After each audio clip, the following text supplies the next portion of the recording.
Okay. Good morning, everyone. Welcome to the Encompass Mental Health and Communication Series.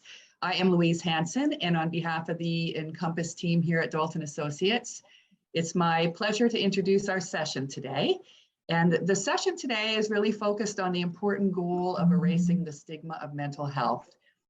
Now, unfortunately, Anthony Mann, who has been in policing and in uniform for most of his policing career since 1998, is unavailable to be here today. We are really pleased to introduce Emily Zufelt, who is here. Emily has worked in the field of policing for over 20 years in both uniform and civilian communications. Prior to policing, Emily worked in a senior support center, community housing, and the Ottawa Rape Crisis Center, all in an effort to improve the lives of those living in marginalized communities. Having been diagnosed with PTSD herself, Emily brings honest personal experience regarding the challenges of living with a post-traumatic stress injury while navigating the obstacle course of recovery and post-traumatic growth. Today, Emily will share how she and Anthony connected through PTSD and how this really became the driving force behind the mental health podcast, What's Your 20, where she and Anthony and guests have honest and raw conversations surrounding trauma, anxiety, depression, PTSI, and suicide, and their shared goal of erasing the stigma for those struggling with mental health so that they too can find the courage to seek help, to talk openly, and to find answers that will lead them to a path of healing. So really pleased to have Emily here today for this session. Before we begin though, just a couple of housekeeping points. We've purposely disabled everyone's cameras and microphones so that all can participate anonymously. We will record the presentation and host it on the Encompas site to enable access for those who may have missed today's session, or for those of you who might be interested in watching it again. We'll have the Q&A at the end, and you'll submit those through the Q&A feature. The questions come only to myself and my colleagues here on the panel, and I will read them out to ensure anonymity in those questions. So that being said, would love it if, as Emily goes along here, you want to let her know that you're out there and you're hearing her and you agree with her. Please feel free to type in AAA if you feel that what she's saying is really awesome, or OOOO for standing ovation, and we can make sure that Emily sees those and knows that you're out there. So with that, I'm going to turn things over to you, Emily. So welcome so much. It's wonderful to have you here. Thank you so much for having me. I appreciate it. And I'll just do a little disclaimer first for a couple of things. First of all, I have a 150-pound guardian, Anatolian guardian dog. So if he hears a truck coming 5 kilometers away, he barks. So if you hear this massive barking, it's my dog. I apologize.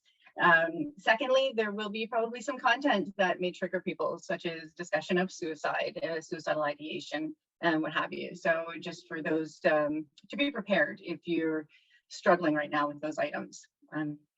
So the way this all began, actually, Louise, you're aware, I think, how this all began, was back in March 24th, 2021. And you had another series speaker on at the time. It was Anthony Mann. And at that time, I was in probably one of my greatest depressions. A lot of my symptomology from PTSD is somatic for me. So that means in the body. And so I wouldn't know that I was necessarily stressed. I would just have another part of my body break down. And then I would go on so many research things of why is my leg numb? Why is my face numb? Why can't I gain weight? Why am I losing weight? Everything like that. And at the time, I had lost use of my leg for about 8 months. I had been tested for, I've been tested for ALS. I'd been tested for MS at the time, and it ended up being psychosomatic symptoms for PTSD. But here I am laying in bed, and I see this email come in, and I see the name Anthony Mann. So I had worked with Anthony for the better part of 20 years. I was dispatching him, and I'd known him to be a decent individual, a good officer, and we got along on shift. I never met the guy before in my life, but I knew him to speak to him. So when I saw his name and what was attached to it at the time, it was PTSD. I was struck in such a way that I thought, no, not him too. How did somebody who appeared to have, for lack of better terms, somebody who had their shit together, how did he fall? That is what led me to sign up for that speaker series. And I laid there that day. I didn't have my glasses. I was crying. And so I didn't even see what he looked like, but I heard his words. And if somebody had written a script for him, it would have been me that day. Everything that he had said, everything that he was feeling, I had the exact same things going through my mind. And that moment was a changing moment for me. It was the Me Too connection, absolutely Me Too connection. So when you went ahead and you just said, if you feel something, if you have a question, write in. I was more feeling sad for Anthony because I was upset that this was hurting somebody else. And all I did was send in a thing and say, hi, please don't tell anybody I'm sending in because I'm humiliated, embarrassed, but I too have PTSD. I know Anthony, and I'm sorry that he's afflicted with this, basically is what I had said. And you went ahead and you gave him that message, and then the rest is kind of history.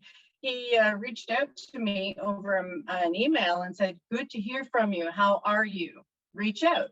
And I didn't.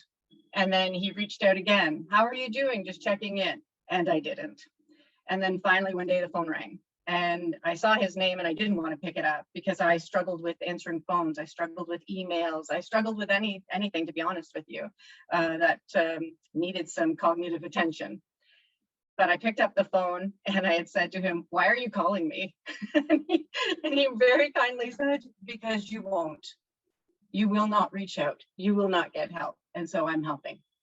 And that's exactly what people need when it comes to PTSD. We need the people to reach out. We need the connectivity. We need other people to know and feel that they are normal, because they are. So that began Anthony's and my friendship connection through PTSD. We come to find out that we knew some of the same therapists. We came to find out that occupational therapists that he had been speaking to mine weeks before I was.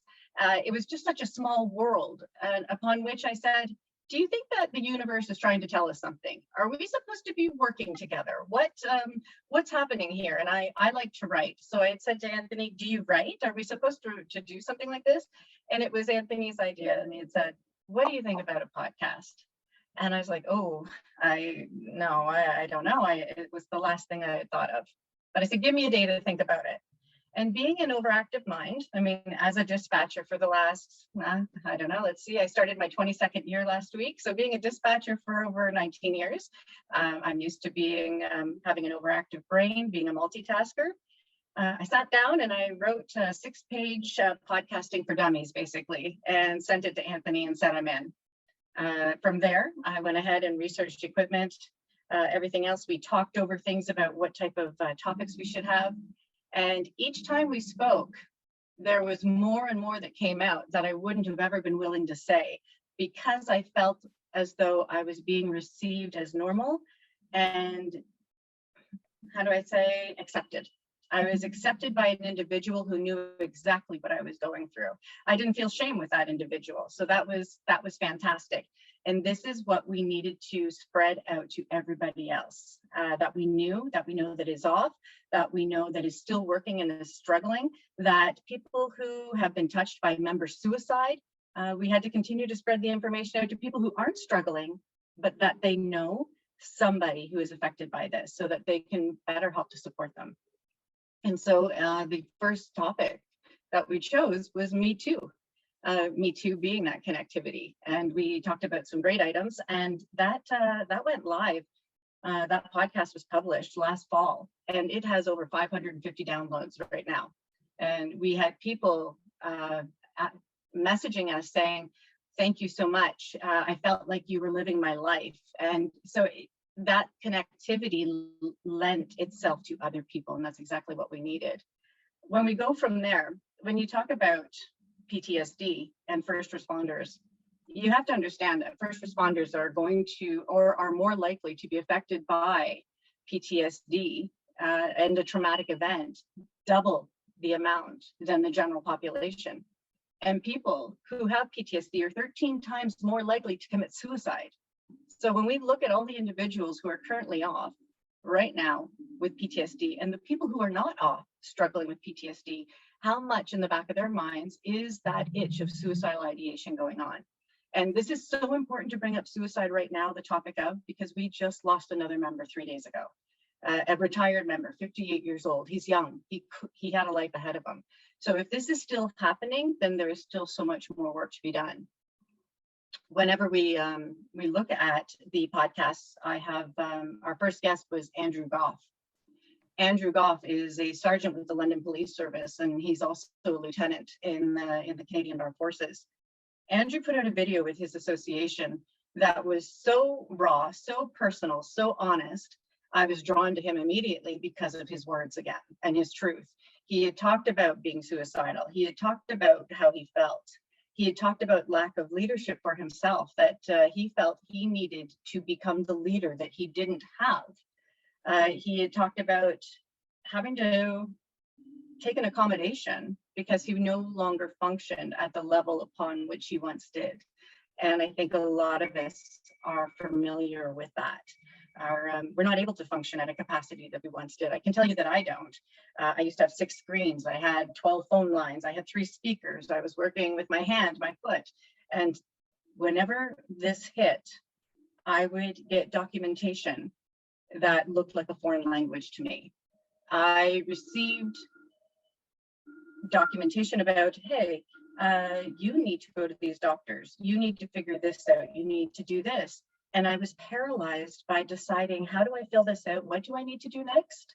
But my whole life used to be surrounded by what I was supposed to do next. And I didn't have a clue anymore. I was lost.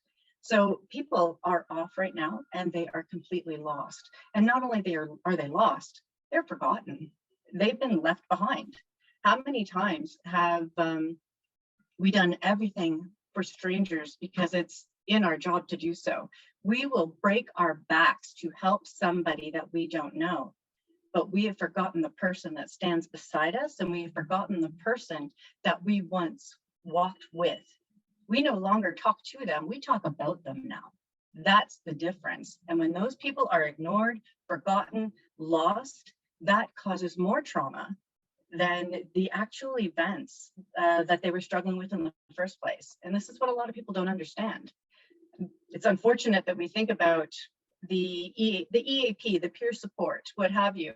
I find those as just a checkbox solution, to be honest with you, because it's like, okay, check that off. The EAP, it's like 3 days, 3 sessions. That's not going to do anything for anybody. It might get you out of crisis, yes, but you need the long-term help. When you have the peer support are for people that are actually willing to reach out and ask for that help. There's so many people that aren't going to reach out. I wasn't one who did that. I wouldn't ever reach out. So you need something different upon which there is an outreach program that you reach out to people that aren't going to reach out to you. Whenever you think about what's happening right now with OSI. So there is a clinic for the military, and it is called the OSI clinic. It is decades above what police services are or other first responding services. The number one thing for them that they do is believe them. And that is not something that takes place in a lot of first responding organizations. Whenever you have PTSD, the onus is on the individual to prove that they have this diagnosis. Let me tell you, there's nobody who wants to prove they have it. Nobody wants the title. Nobody wants to be stigmatized and stereotyped as one of those individuals. So what happens is that with the OSI clinic, they believe you and take you in. I would like to see more talk happen, and this will be an upcoming podcast, actually, of presumptive legislation for individuals with PTSD.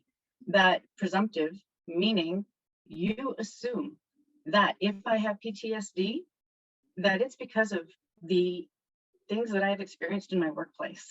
Presumptive legislation. I don't have to prove to you that I'm not doing well. If you can imagine just that one thing of our organizations believing us, that would take away a lot of the issues. The other thing that I'd like to bring up, considering we've just lost another member to suicide, is as a dispatcher, I recall whenever there was a workplace incident, a workplace accident, or a workplace death anywhere, one of the things that we had done as a dispatcher, we would go ahead and we had to call the Ministry of Labor. We'd have to call health and safety organizations. Employers had 48 hours to go ahead and write a document to send it into these locations. So if we are having member deaths due to PTSD, why aren't there investigations going on in order to check out, was there something that was unhealthy in the workplace that led to that death? And because there are multiple deaths that have happened, and because it is still ongoing, clearly the issue is not being resolved or taken seriously enough. So I would like to look more into, and you'll hear this about future podcasts, again, the presumptive legislation, as well as more investigation into deaths, mental health deaths from PTSD in first responding organizations. Now that said, moving on to more of the podcasts that we have, we brought up one with alcohol, and alcohol is very important because a lot of us do drink sociably, and we do so with our sports, we do so with our families, we do so with our friends. And a lot of us take that sometimes too far to cope. We take it to ignore, we take it to basically just forget about what's going on, and we end up using and over abusing substances.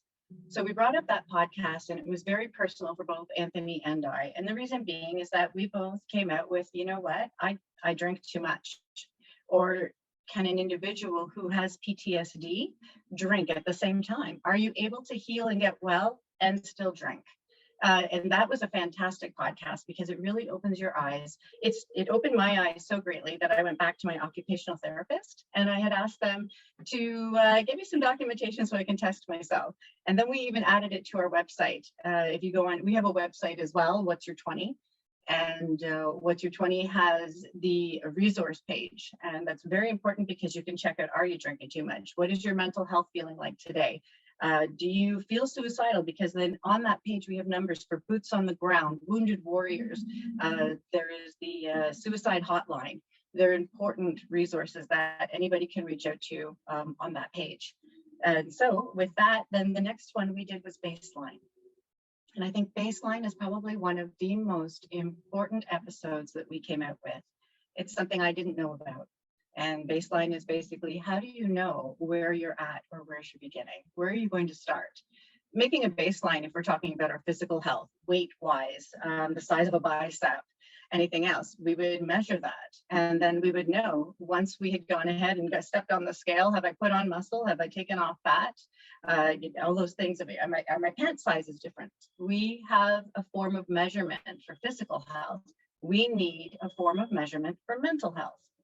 We all started out doing okay. We all passed many psychological tests, or else we wouldn't have gotten on the job. But something and somewhere along the way, things changed. How would we have known before it was too late? And what it is to take a baseline of that mental health. And not just, okay, am I depressed? Am I sad? Do I have anxiety?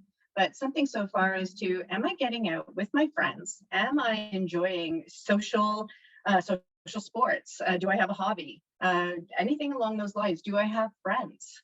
And if you had those once upon a time, and then all of a sudden you don't, or you're slowly starting to fade away from those things, clearly your baseline is being altered, and you know that something is changing that you need to adjust. And that is something that I never did. That is something that I think many people didn't do. And it's something that the new people that are coming in, the new generations of first responders, I don't think they've done it, but I think it's something that they need to do. They need to understand about their mental health.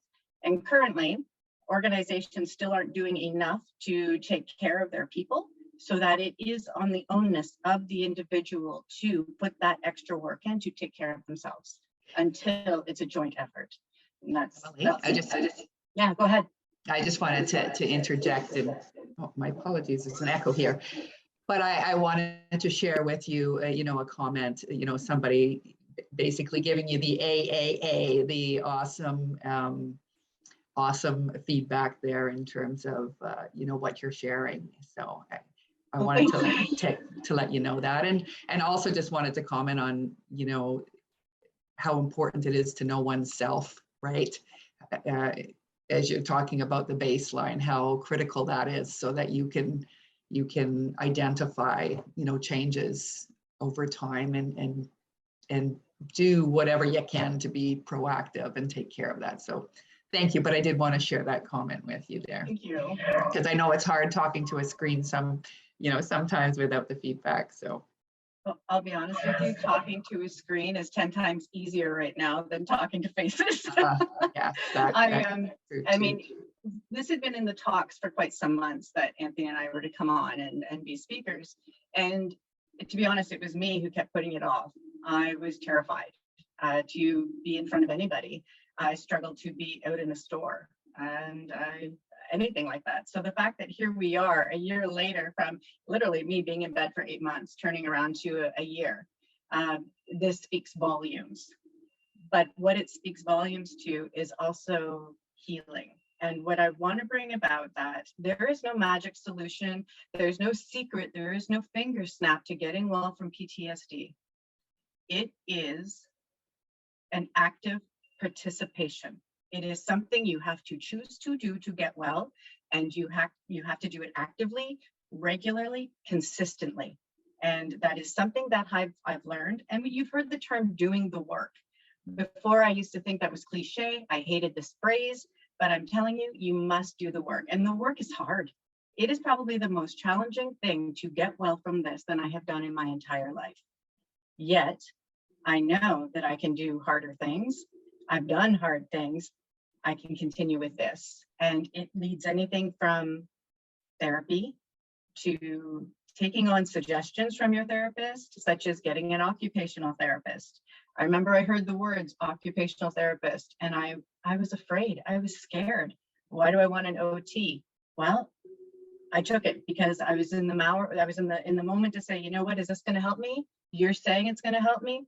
I don't want to do it. I was angry about it, but I'll do it. You say so, let me do it. And so I did that too. I've tried neurofeedback. It's where you have electrodes hooked up, and it's where it brings your brain back to center, homeostasis, so that a lot of our bodies are constantly in that fight, flight, fawn, freeze. And if we're constantly in that, we can't come into homeostasis and calm down again. So I go into neurofeedback. I did that. It was brought up to go to a retreat. I have been to 3 retreats, and thank God I did. My first day off, I am off work right now. I'll be honest with that. I needed to be off work. I fought to not be off work. And I fought for months with the diagnosis. I wouldn't own it, take it, anything, until I was forced off work by 2 doctors because of my mental health and fear for taking my life. So I had to be taken off. And so I'm like, all right, I'll take a week. I'll give you a week of my time. And my first day off, I went to a retreat. And I went into a retreat with a group of the most amazing women. And they were all first responders. There was dispatchers, there were police officers, there was a member of the Navy, a member of the military, and a probation officer. And all of us were different. All of us had different traumatic events. But what we had together was connectivity and how we were feeling. And to this day, those women are still some of my greatest supports. And they weren't OPP. It didn't matter if they were military police. It didn't matter if they were Ottawa City Police. They were all different groups. So it was fantastic. Shared experiences. Absolutely. Right. Yeah. Right. Yeah. And then from that moment on, well, I realized that maybe I was unwell, and maybe I needed to focus on some things first. And I just hope you don't mind me interjecting, but I was just going to say that I think the other thing that stands out for me is it is hard work. It's easier work if you started earlier, right? Yes. You know, which is, I think, the other important message that you have here is around the importance of paying attention and taking steps early.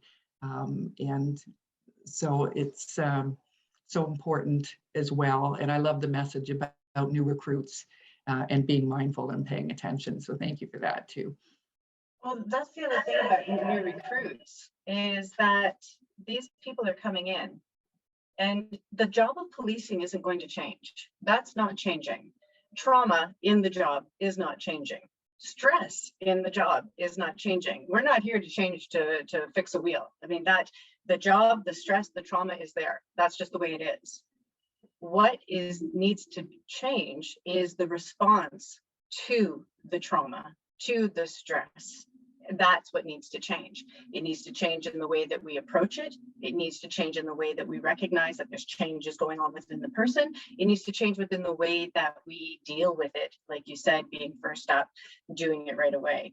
It needs to change within the organizations for that if they would equip a human or a first responder with their gun belt, they would equip them with their vest, they would equip them with their pepper spray. They're going to equip a dispatcher with their headset. All of those things, you need to equip the first responder's mind to be able to withstand what trauma is going to do to the brain. So it is just one more piece of equipment that needs to be added to the first responder, because you wouldn't send them out there to a gunfight without their gun. You know what I mean? Mind and body protection, right? Absolutely. The two go together. And that's what this is all about. It's about the disconnection of the mind from the body. And we check out. We absolutely check out. So, whether we want to or not.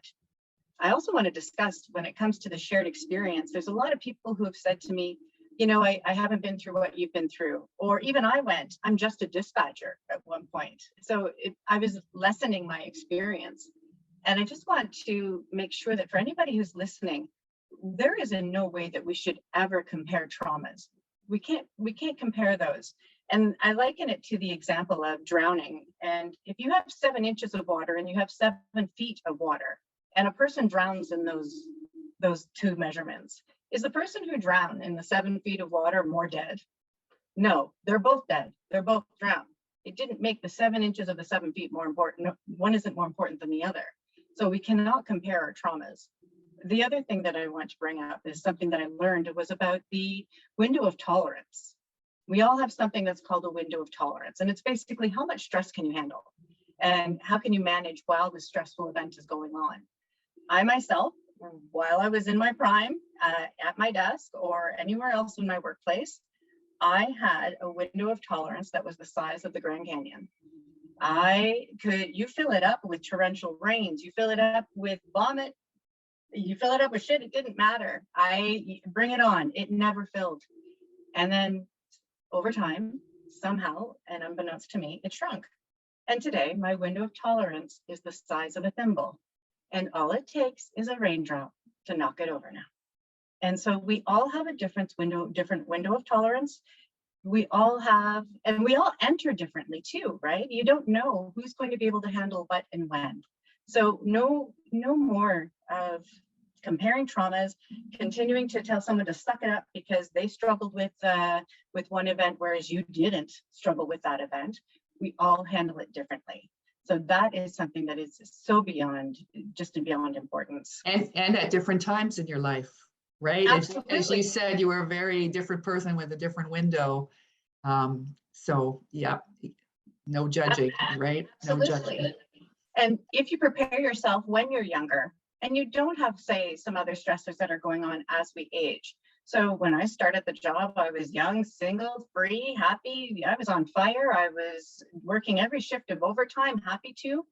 And then you get married, you have children, there's family deaths, there's illnesses, car crashes. It doesn't matter. The list is endless. That's going to keep coming at you. And through those years, and you are a first responder, the traumas add up on that side too.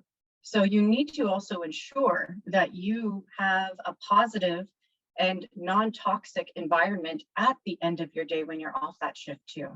And so PTSD touches every single relationship that you have. There is no way that it cannot.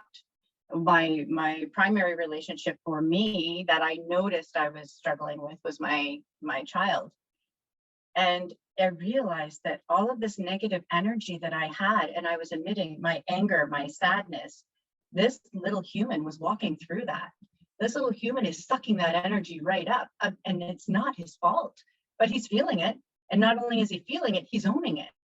And he's probably wondering, is it my fault? What did I do wrong? So you understand that that relationship is out. Think about your marital or your spouses or your boyfriends or your girlfriends.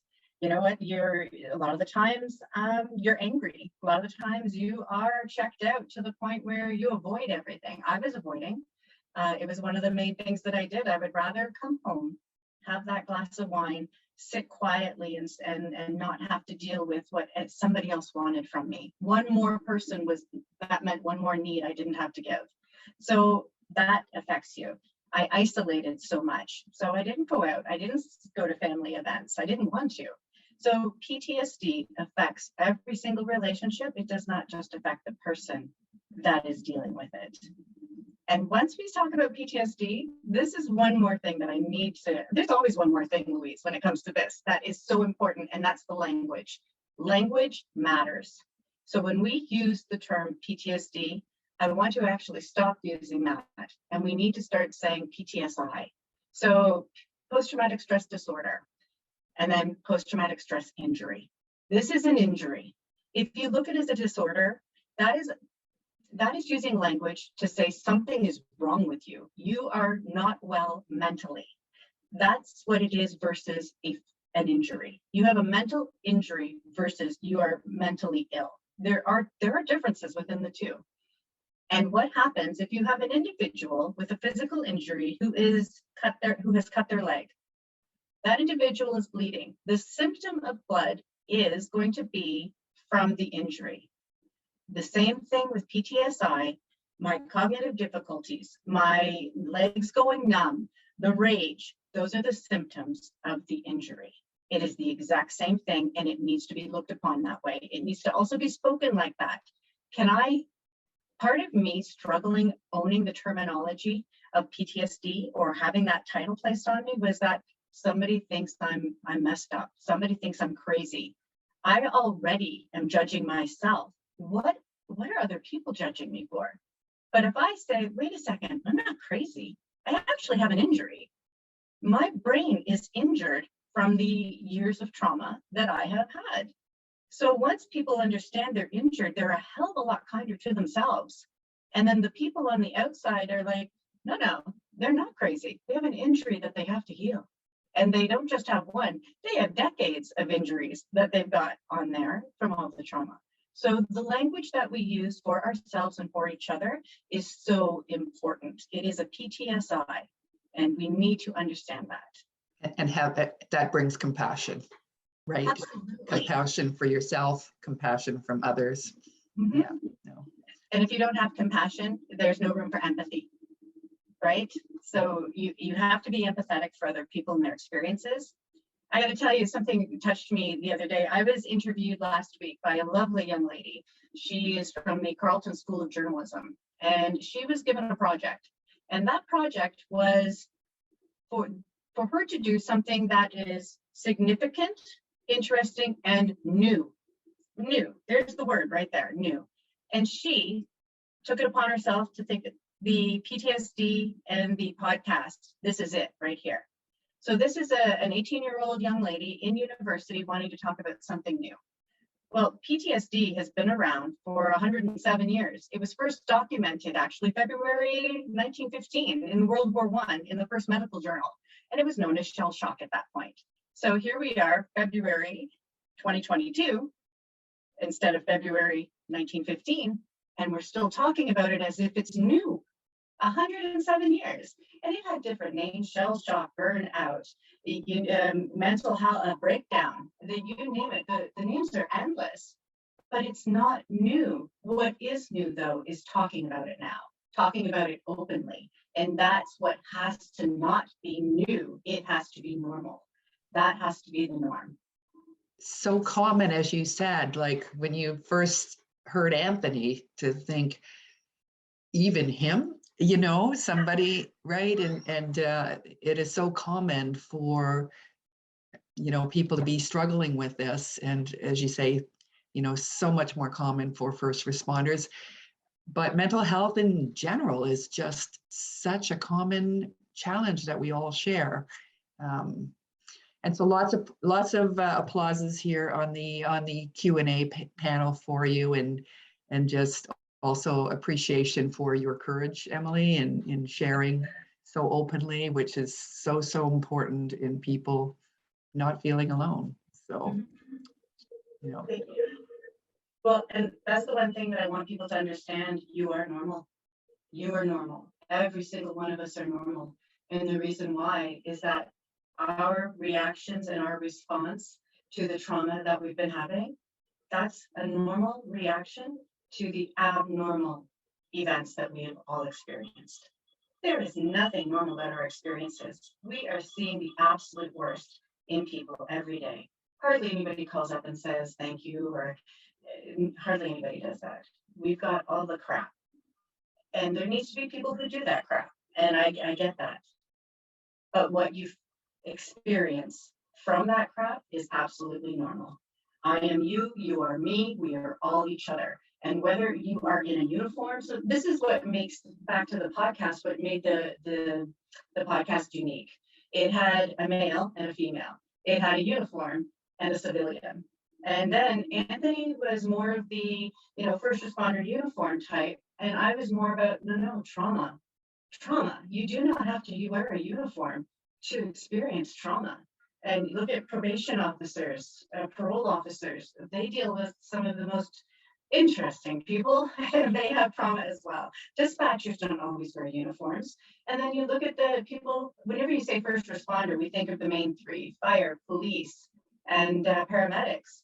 Well, what about correction officers? Correctional officers are like the forgotten first responder. And these people need to be picked up and brought into the fold. By occupational therapists and therapist standards, correctional officers are at the least to go back to work. That ratio to go back to work is at the least because of the trauma that they go through. So this includes everybody. Trauma has no borders. It has no boundaries. It has no uniform. It has no color. We are the same. I am you, you are me. And how we experience it is exactly the same. And the more that we talk about it with each other, the more it'll be normal, and the more that we can knock down the stigma, and the more that we can get our organizations to stand up and back us up instead of us screaming at them to listen to us and what we need. Or staying silent. Yeah. Right? And I have a lot of hard words, and I am in the belief that if you are not part of the solution, you are part of the problem. If you are not speaking up about this issue, then you are choosing to be part of the problem. And it's hard to speak up. I kept silent. I kept silent for years. And then I decided, what scares me? Every decision I made was out of fear. I can't not go off because of judgment. What if I am not a first responder for the rest of my career? Oh my God, my pension, my salary. You know what? I stopped being afraid. I have been to the depths. I have almost taken my life. I have come back from it.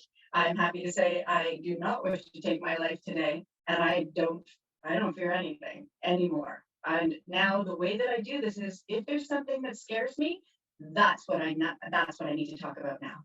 So what scared me before was saying I have PTSD. So let me stand up and tell all of you, I have PTSD. I have been diagnosed.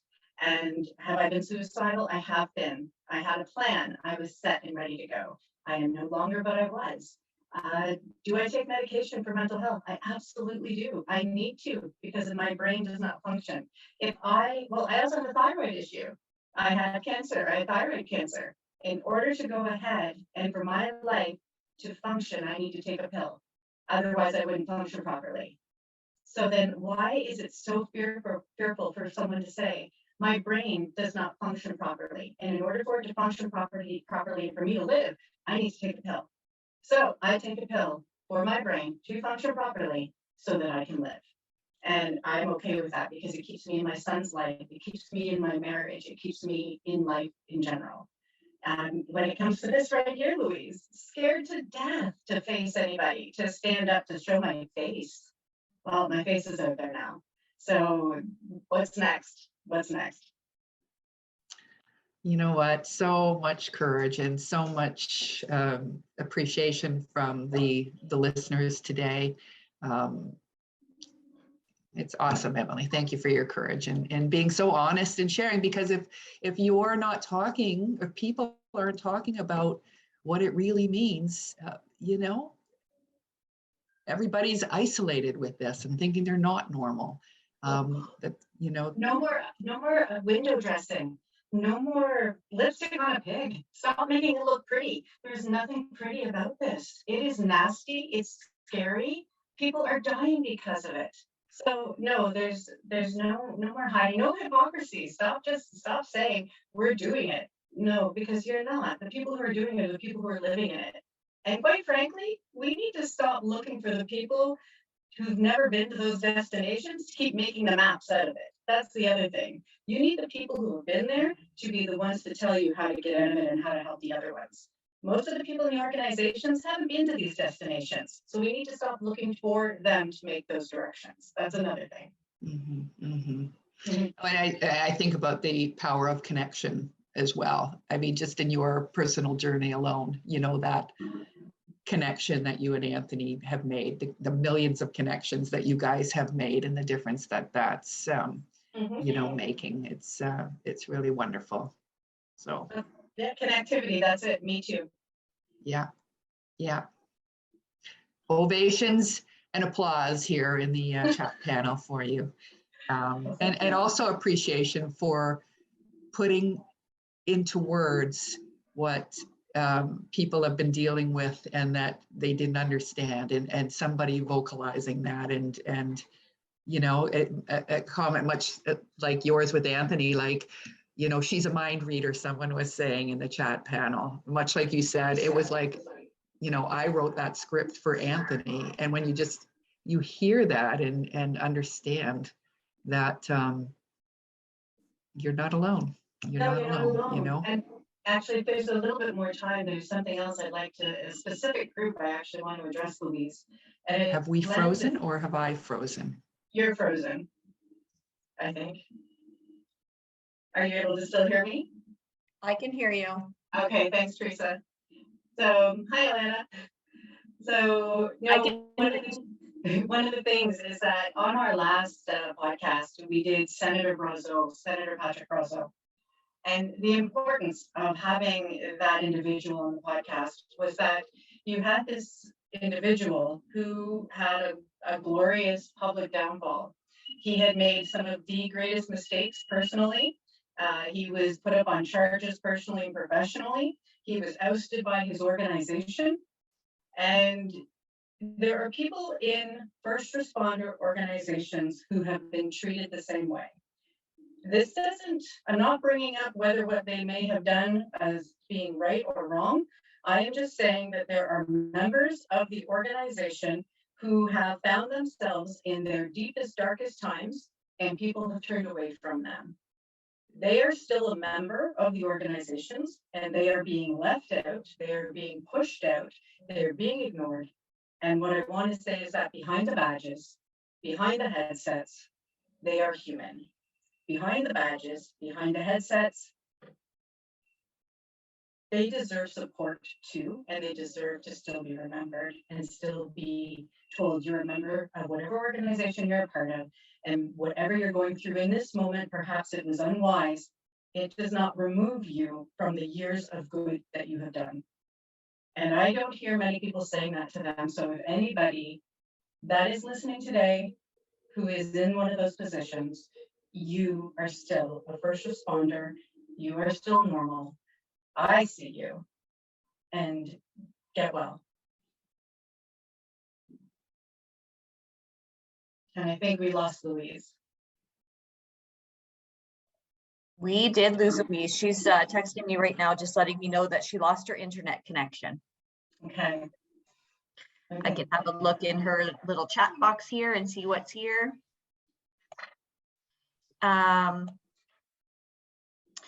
I do have one question from a member that says, can you provide advice for what to do when you are legitimately trying to provide support and a member turns you down or ignores your offers of support?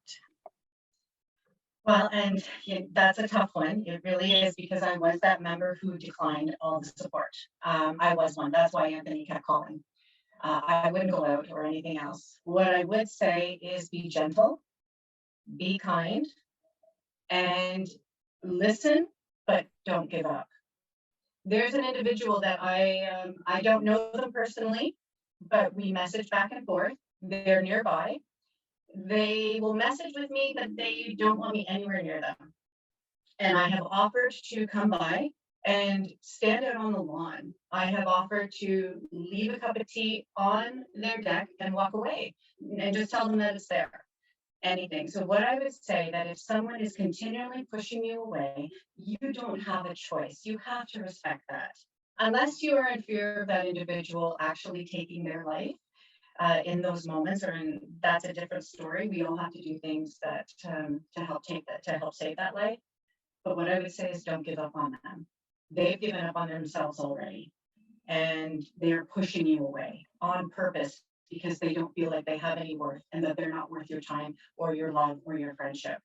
So don't give up on them, respect them, and be kind with them. And I would say, hey, I won't bother you. I don't need to come in. I don't need to see you, but do you drink tea? I'll leave it on your step. Or when you're ready, I'm here. Or just check in to say, I'm just checking in with you today. I thought of you today. And things like that, that does matter. That does matter. So that's some of the advice I could say. Looks like we've got Louise back. Sorry about that. I got kicked out, so back in. Sorry to be disruptive there. Yeah, so we were just looking at Q&As right now, Louise. So did anybody send in any questions? Teresa, I need you to jump in because I can't see the Q&As. It was just the one question at the bottom that I've just read out that she was able to answer. The next one was just a follow up to that. Sometimes we face situations where members say, I'm telling you, I don't want the contact. I feel we have to respect that, but it sometimes turns around to the members saying that they have been ignored and that no one cares about them. Yeah, absolutely. And you know what, it depends also who's the contact coming from. Is it a friend? Is it command staff? We have to understand what type of trauma did the individual actually undergo. Did they just undergo regular trauma, or did they undergo sanctuary trauma? Did they undergo moral trauma, institutional betrayal? Because a lot of the sanctuary trauma and institutional betrayal is that we feel as though we've been let down by our organizations. So if we feel that, or not that we feel that we have, it's not a feeling, it's a fact for some people. So when we are going through that, the last thing that we want is someone from an organization that has hurt us to be the one reaching out to us. So I agree with that. I struggled with people from the organization reaching out to me. The one that I allowed to enter was someone that was friendly, that wasn't a command staff, and was someone who understood. So it was easier that way. Louise, I don't see any other questions in the chat box. There was an earlier recommendation that has disappeared from my screen around a book. It was a book. It was whether or not you've read the book or know about the book Booze and the Badge. No, I haven't read that one. The author is Barry, and last name spelled R-U-H-L. Okay. No, I haven't before. Yeah, so, and anyway, all of that to say, the podcast is going to continue to grow. We have more items coming up in the future, and some of the topics we'll be touching on, because we haven't touched on them yet, is going to be PTSD and marriage. How many first responders are married to first responders? And if one has PTSD, and then that filters out through the home, oftentimes both can have PTSD. And it is rare for a marriage to survive PTSD. So we have a psychologist coming up as well to discuss PTSD in marriage and how that works in relationships in the home. Another thing we have coming up as well is actually clinical information with occupational therapists. A lot of people would say, why is that important? Well, when you're in a state of disarray and you hear occupational therapist, and that makes you think you're going to be forced to go back to work, and you are terrified, and so you turn it down. When in fact, an occupational therapist is there to help you function again. So we have to breach those myths. An occupational therapist can be anything from someone who can help you and teach you how to make your bed again, help you fold your laundry again. Because people don't understand, when you have PTSD, they're not just off. They're not just having a quiet time and napping. Their homes are sometimes out of whack. They're not able to get meals on the table. They're not able to fold their laundry. They're not able to pick kids up from school. There's this thing that I used to live by, and it's something that I want to share because I've shared it like 3 days in a row now. And you have to think of the sliding scale. And it starts with necessary and it ends with impossible. So the sliding scale, nothing is stationary on it. And whenever you're in the depths of a depression or what have you, you only do what's necessary. And what's necessary, if you have children, is taking care of the kids. And if you're yourself, it's taking care of you, trying to make sure you stay alive. You know, sometimes getting clean. Sometimes taking that shower is not necessary that day. And if you can't get the energy to get up and get that shower that day, then it's off the table for necessary. As you feel better, you slide over to possible. What's possible is cooking a meal. Possible is driving to school to pick your kid up. Those are possible. And then some days it doesn't feel so good and you slide back. But eventually, as you do the sliding scale with kindness to yourself, you can end up on the impossible side of things, which is in doing what you thought would have ever been impossible, which is getting back up, showering, getting your kids going, starting a podcast. Like, it is possible. There is wellness to be had. With kindness to yourself. Absolutely. You have to be kind to yourself in this journey. Otherwise, it won't work. The language matters, the way you treat yourself. And what I want to finish on, Louise, is that I was a strong believer that once you had PTSD, you were stuck in this hell for life. It wasn't going to get any better. I was positive I was stuck there. And I am here to say that I don't believe that any longer. Do I believe I have PTSD? Yes. Do I believe I'll have to manage it for the long term? Yes. Do I have to manage my mental health for the long term? Yes. But am I stuck in hell? And is there a place for thriving again? Yes, there is. I believe it. And I want to share that so that other people can do it too. Thank you so much. Thank you so much. I can't kind of reiterate enough, I think, how important it is that people like you are talking and sharing and being authentic and being raw. Like you're talking about the you know, as you say, kind of the ugly stuff that you might never have said to anybody before about what this means. And how critical it is that, you know, you stand by one another, you reach out to one another, you share the connection and the importance of connection. And I think that, you know, it is, the more we can do this, Emily. So I just really applaud what you and Anthony are doing, keeping the conversations going, working together around solutions. And being there for one another and being there for yourself and understanding there's no shame. This is, you know, this is an injury and there needs healing. And so importantly, thank you for sharing your message of hope, because I bet March 2020, whenever, was it 1 year ago? Yeah, it was 1 year ago. Yeah. So 1 year ago, that was one of our very first podcasts.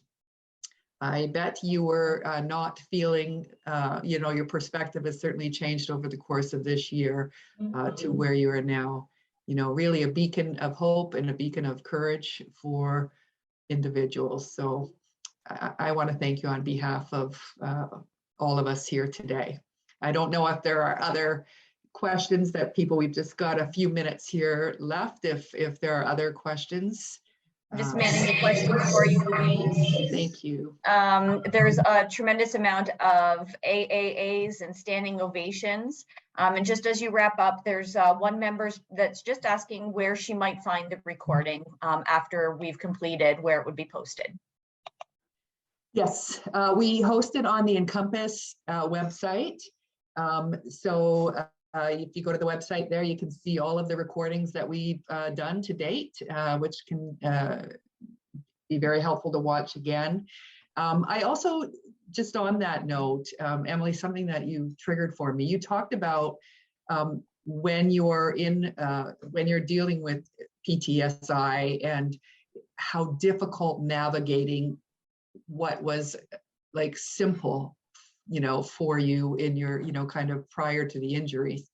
And I just wanted to remind everybody that the Encompas program, that team is there to help you navigate through some of these obstacles.